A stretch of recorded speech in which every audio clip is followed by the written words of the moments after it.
সবাইকে এই পর্বটি দেখার জন্য শুভেচ্ছা। আজকে আমরা অষ্টম শ্রেণী গণিত 146 পৃষ্ঠার যে নতুন কারিকুলাম তার কিছু অনুশীলনীর প্রশ্ন সমাধান করব। তো আমরা আগের পর্বটিতে 1 থেকে 4 পর্যন্ত যে সমস্যাগুলো রয়েছে সেগুলো সমাধান করেছি। আজকে আমরা 5 নং থেকে সমাধান করব। 5 নং প্রশ্নটি হচ্ছে A22 B10 1 C11 9 এবং D3 10 এই বিন্দুগুলো লেখচিত্রে বসাও। অর্থাৎ লেখচিত্রে বসাতে হবে, যা আমরা ইতিপূর্বে শিখেছিলাম। এ বি বিসি সিডি এডি রেখাংশ আঁকো। এই রেখাংশগুলো দ্বারা কি ধরনের ক্ষেত্র তৈরি হয়েছে তোমার উত্তরের সপক্ষে যুক্তি দাও। অর্থাৎ 4টি বিন্দু যোগ করলে চতুর্ভুজ হয়, কিন্তু কি ধরনের চতুর্ভুজ হয়েছে তা আমাদের এখানে যুক্তি দিয়ে বোঝাতে হবে। সমাধান: যে প্রদত্ত যে 4টি বিন্দু দেওয়া আছে A22 B10 1 C11 9 এবং D3 10, গ্রাফ পেপারে আমরা আনুভূমিকভাবে এখানে অক্ষ দিব। একটা হচ্ছে এক্স ও এক্স প্রাইম, এটাকে এক্স অক্ষ, আর ওয়াই ও ওয়াই প্রাইম এটাকে ওয়াই অক্ষ ধরবো, এবং ও হচ্ছে তাদের মূল বিন্দু। তো মূল বিন্দুর স্থানাঙ্ক এটা হচ্ছে 0 0, এটার স্থানাঙ্ক 0 0। তারপরে এখন আমরা প্রতি ক্ষুদ্র দুই বর্গের বাহুকে 1 একক ধরে, অর্থাৎ দুইটা ঘরকে আমরা 1 একক করে ধরবো। তার মানে বোঝা গেল যে এখানে এটা হচ্ছে 2 একক, কিন্তু ঘর সংখ্যা হবে 4 ঘর। আবার এখানে হচ্ছে 2, এটার ঘর সংখ্যা হবে 2 দুগুণে 4 ঘর। তাহলে আমরা 2 ঘর ডানে যাব এবং 2 ঘর উপরে যাব। এই হচ্ছে 1 2 3 4, 1 2 3 4, এটা হচ্ছে এ। তারপরে হচ্ছে বি 10 এবং 1, 10 মানে আমরা 20 ঘর ডানে যাব। এই কালো দাগ থেকে কালো দাগ হলো 5 ঘর, তাহলে এই পর্যন্ত 5 10 15 20 এবং উপরে 2 ঘর, এটা হচ্ছে বি, যার স্থানাঙ্ক হচ্ছে 10 1, আর এ এর স্থানাঙ্ক হচ্ছে 2 2।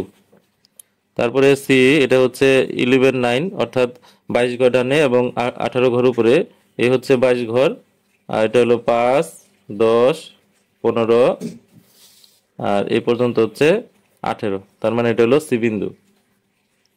তাহলে যার স্থানাঙ্ক হচ্ছে 11 9, এবং সর্বশেষ বিন্দু হচ্ছে ডি 3 10, তার মানে ঘর সংখ্যা হবে 6 ঘর ডানে, আর এটা ঘর সংখ্যা হবে 20 ঘর উপরে। তো 6 ঘর ডানে হচ্ছে, এটা হলো 6 ঘর, আর উপরে 20 ঘর উঠতে হবে, তাহলে 5 10 15 20, তাহলে এটা হচ্ছে ডি বিন্দু। তাহলে যার স্থানাঙ্ক হচ্ছে 3 10। তারপরে আমরা এ বি বিসি সিডি এবং ডি এ এই বিন্দুগুলা যোগ করে 4টি রেখাংশ পাবো। এভাবে আমরা আঁকাটি সম্পূর্ণ করব। এখন এই রেখাগুলা দ্বারা এ বি সি ডি একটি চতুর্ভুজ ক্ষেত্র তৈরি হয়েছে, যার এ বি বাহুর দৈর্ঘ্য, আমরা এ বি বাহুর দৈর্ঘ্য নির্ণয় করব। তো দুইটি বিন্দু দ্বারা আমাদের যে বাহুর দৈর্ঘ্য সেটা নির্ণয়ের সূত্র ছিল ভুজদ্বয়ের পার্থক্য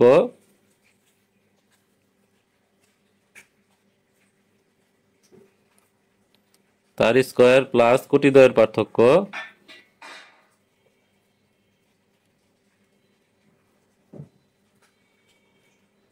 তার স্কয়ার, অর্থাৎ রুট ওভার ভুজদ্বয়ের পার্থক্য প্লাস কোটিদ্বয়ের পার্থক্য। এটা হচ্ছে দুইটা বিন্দুর মধ্যবর্তী দূরত্ব নির্ণয়ের সূত্র। তো আমাদের এখানে যে এ বি বাহুর ভুজ এবং যে ভুজ রয়েছে তাদের পার্থক্য হচ্ছে 10 - 2, আর কোটিদ্বয়ের পার্থক্য সেটা হচ্ছে 1 - 2। এখন আমরা এই ধরনের বাহু দৈর্ঘ্য নির্ণয়ের অনেকগুলো অঙ্ক ইতিপূর্বে করিয়ে দেওয়া হয়েছে বা বুঝিয়ে দেওয়া হয়েছে। তো এটাও সেটার ব্যতিক্রম না, আমরা শুধু সেই মানগুলো বসিয়ে এগুলোর দৈর্ঘ্য নির্ণয় করব। তাহলে দৈর্ঘ্য পাওয়া গেল √65। আবার বিসি বাহুর দৈর্ঘ্য, আমাদের বি এবং সি এর যে ভুজ তাদের পার্থক্য হচ্ছে 11 - 10 তার হোল স্কয়ার, আর কোটির পার্থক্য 9 - 1 হোল স্কয়ার। তবে এটা আগে পরে দিলেও কোনো সমস্যা নেই, তবে সিরিয়ালিটি মেনটেন করলে ভালো, আর না করলে এখানে স্কয়ার করার পরে সেগুলোর মান আবার ঠিক আগের মতো হয়ে যায়। তাহলে এটার মান হচ্ছে √65 একক। এখন সিডি বাহুর দৈর্ঘ্য, সি এবং ডি এর ভুজের পার্থক্য হলো 3 - 11 তার স্কয়ার, আর কোটিদ্বয়ের পার্থক্য 10 - 9 তার হোল স্কয়ার। তাহলে এটার হলো √65 একক। এবং সর্বশেষ বাহু হচ্ছে এডি, যেখানে এ এবং ডি বিন্দুর যে ভুজের পার্থক্য হচ্ছে 3 - 2 তার স্কয়ার এবং কোটির পার্থক্য হচ্ছে 10 - 2 তার স্কয়ার। এখন এটা হচ্ছে √65 একক।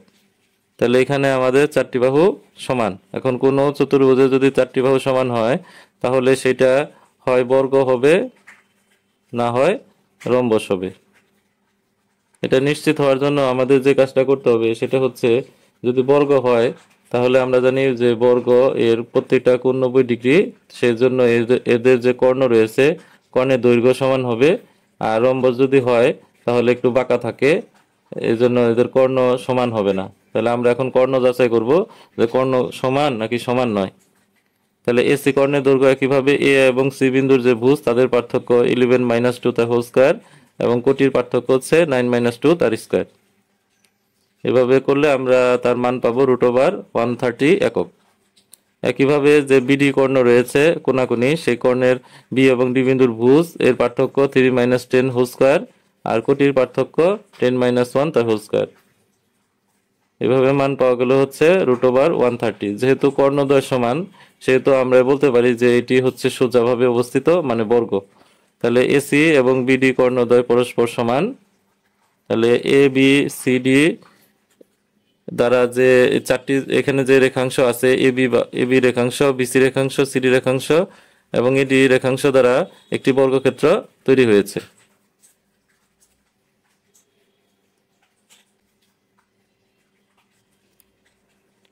7 নং প্রশ্ন, যে চারটি বিন্দুর স্থানাঙ্ক আমাদের দেওয়া আছে, চারটি বিন্দু। এখন বিন্দুগুলো দ্বারা গঠিত চতুর্ভুজের ক্ষেত্রফল নির্ণয় করো। আমরা আগের মতোই বিকল্প নিয়মে করব। সেজন্য শুধু আমাদের এটা গ্রাফ পেপার অথবা আমাদের সাদা কাগজে এই চারটি বিন্দু এঁকে আমরা যোগ করলে যে চতুর্ভুজটি হবে সেটা ঘড়ির কাঁটার বিপরীতে নিয়ে আমরা ক্ষেত্রফল নির্ণয় করব। তাহলে এই হচ্ছে আমাদের এক্স অক্ষ আর এটা হচ্ছে ওয়াই অক্ষ, যাদের ছেদবিন্দু হচ্ছে ও, মানে মূল বিন্দু। আমরা এখানে এক ঘর সমান দুই ঘরকে আমরা এক একক ধরব, কারণ বিন্দুগুলা খুবই ছোট এবং ছোট বা কম সংখ্যক বিন্দুগুলাকে চিত্রে সুন্দর দেখানোর জন্য আমরা এটাকে বাড়িয়ে দিব। অর্থাৎ বেশি পরিমাণ ঘরে আমরা কম একক নিব বা এক এককে দুই ঘর করে ধরব। এটার জন্য আমরা ঘর সংখ্যা পাবো 2 দিয়ে গুণ করতে হবে প্রত্যেকটাকে ঘর পাওয়ার জন্য। তাহলে -2 ঘর বামে যাব এবং 2 ঘর উপরে উঠবো। তাহলে এই হচ্ছে -2 ঘর বামে আর 2 ঘর উপরে, এটা হচ্ছে এ বিন্দু। তাহলে এটা হচ্ছে এ, যার স্থানাঙ্ক কখনো চেঞ্জ হয় না, শুধু ঘর সংখ্যা চেঞ্জ করা যায়। তারপর হচ্ছে বি 2 - 1, 4 ঘর ডানে যাব এবং 2 ঘর নিচে নামবো। তাহলে এটা হচ্ছে বি, যার স্থানাঙ্ক হচ্ছে 2 - 1। তারপরে সি এর পাওয়ার জন্য আমরা যেহেতু ভুজের মান 0, এজন্য আমরা ডান বা বাম কোনো দিকে যেতে পারবো না, শুধু 6 ঘর উপরে উঠতে পারবো। এই হচ্ছে 6 ঘর, এটা হলো সি, যার স্থানাঙ্ক হচ্ছে 0 3। আর সর্বশেষ হচ্ছে ডি 3 3, অর্থাৎ 6 ঘর ডানে এবং 6 ঘর উপরে, এটা হচ্ছে ডি, যার স্থানাঙ্ক হচ্ছে 3 3। এবং এই সকল বিন্দুগুলো যোগ করলে আমরা এ বি সি ডি একটি চতুর্ভুজ ক্ষেত্র পাই। কিন্তু এটাতে আমাদের যে সিস্টেমটা হয়েছে সেটা হচ্ছে এ বি ডি সি হবে। তাহলে দেওয়া আছে আমাদের চারটি বিন্দুর স্থানাঙ্ক হচ্ছে এটা। এখন এ বি ডি সি এর ক্ষেত্রফল, এ বি ডি সি বলতে হবে এই কারণে, কারণ এখানে ঘড়ির কাঁটার বিপরীতে নিলে এর পরে বি আসবে, তারপরে বির পরে সি লেখা যাবে না, কারণ এইভাবে হয়ে যায়, বির পরে ডি, ডির পরে সি, সির পরে আবার এ। তো ফার্স্টে হচ্ছে এটা হলো এ এর স্থানাঙ্ক, এটা বি এর স্থানাঙ্ক, এটা ডি এর স্থানাঙ্ক, এটা সি, এবং সর্বশেষ এই বিন্দু দিয়ে শুরু করা হয়েছে, এই বিন্দু দিয়ে শেষ করতে হবে। তাহলে এখানে আমাদের যেটা করতে হবে নিয়ম হচ্ছে এটার সাথে এটা কোণাকুণি ভাবে গুণ। তাহলে -1 × -1, 2 সাথে 3, এটার সাথে কোণাকুণি, তাহলে 2 × 3, 3 সাথে 3, এটা কোণাকুণি, 3 × 3 আর 0 এর সাথে 1 কোণাকুণি। তারপরে আমাদের 1 এর সাথে 2 নিচ থেকে উপরে গুণ করতে হবে, 1 × 2, তবে -1 এর সাথে 3, -1 এর সাথে 3, 3 এর সাথে 0, 3 × 0 আর 3 × -1। এখন এই যে এটার সাথে এটা গুণ করলে 1 হবে, 3 দুগুণে 6, 3 তিরিখে 9, আর শূন্যের সাথে এক গুণ করলে 0, 1 ইন্টু 2, এটার সাথে এটা গুণ করলে +3, এটার সাথে গুণ করলে 0, আর এটা হচ্ছে 3। এখন আমাদের এই প্লাসগুলা করলে হচ্ছে 22, আর এই 2টা মাইনাস করতে হবে, তো 2 মাইনাস করলে হচ্ছে 10। এখন এই 2 দিয়ে 20 ভাগ করলে হচ্ছে 10, তাহলে উত্তর হচ্ছে 10 বর্গ একক।